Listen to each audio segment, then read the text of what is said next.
Hey there, folks. Welcome back to our channel, where we break down everyday tasks into simple, straightforward steps. Today, we're tackling something many of you might need: how to cancel your Vanquis credit card in 2025. Whether you're streamlining your finances, switching to a better card, or just decluttering your wallet, canceling a credit card can feel daunting, but don't worry, I've got you covered. This guide is fresh for 2025, so let's dive right in. First things first, before you cancel, make sure you understand your current situation. Log into your Vanquis account online or via their app to check your balance.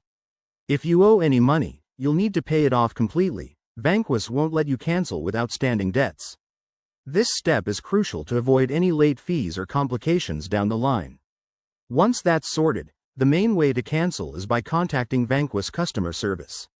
You can call them directly on their dedicated number, which you can find on their website or your latest statement. When you get through, have your card details ready, like your account number and personal info for verification. Politely explain that you want to cancel your card, and ask for confirmation of the closure. They might ask why you're canceling, but you don't have to share if you don't want to. Just keep it friendly.